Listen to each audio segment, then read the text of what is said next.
Lawyers defending Guantanamo detainees say they're persistently silenced inside military tribunals, with any mention of alleged torture in the prison forbidden.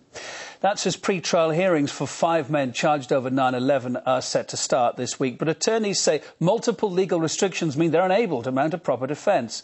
Maupin is from the International Action Centre, fighting against US foreign wars and social injustices. He joins us on the line. Caleb, hi. Why is the US so adamant to keep any details of those interrogation tactics I've been talking about secret? What are they afraid of? Well, it's quite embarrassing.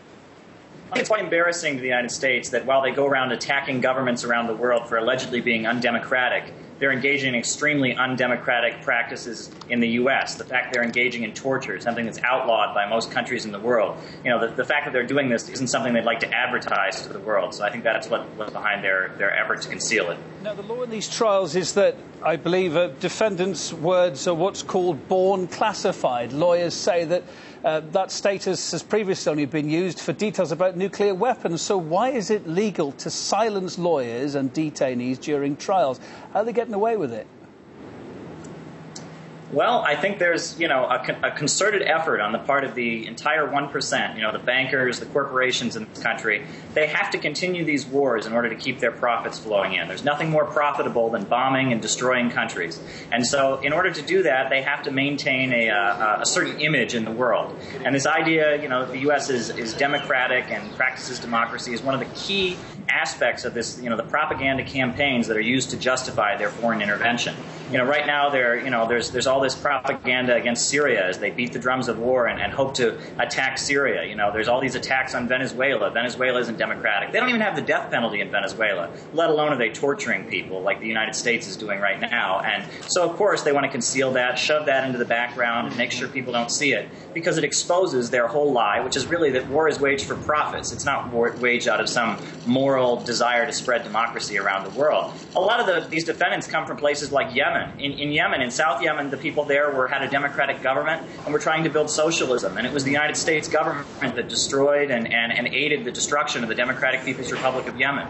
In Afghanistan, they had a democratic revolution in 1979. And again, it was the U.S. and the CIA that tried to overthrow that democratic government. Let's focus back in on these charges for a minute. That the lawyers say they're unable to adequately defend their clients, because the most important thing is here, very seriously, these charges could lead to the death penalty. So can they appeal against these proceedings and opt for a fully transparent court of justice? Well, it's really up to what happens in the streets. All across the U.S., there are political prisoners. People like Leonard Peltier, Mumia Abu-Jamal. Even so-called U.S. citizens. Even they are subject to these, kind of kangaroo courts when the 1% has a desire to lock someone up. So it's really, justice. The way to win justice for the people in Guantanamo or elsewhere is in the streets. It's a people's movement that will halt these attacks on our democratic rights. That's what's needed right now. I wanted your thoughts on another issue that came up as well earlier. A Pentagon report admitted Guantanamo Bay detainees were interrogated while under the influence of mind-altering drugs and then later charged on their supposed admissions. How can they be legally regarded as rock-solid confessions then?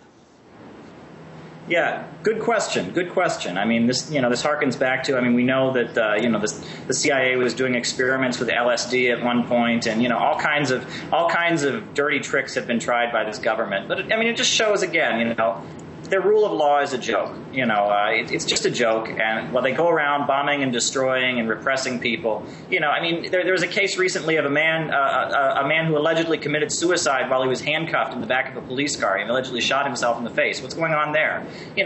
All over the U.S. you can see, their whole law and order, their whole democratic civil liberties. It's all a farce. It's just a big farce that the 1%, the banks and the corporations use to maintain their rule over the people of the world. Caleb, thank you for being on the programme.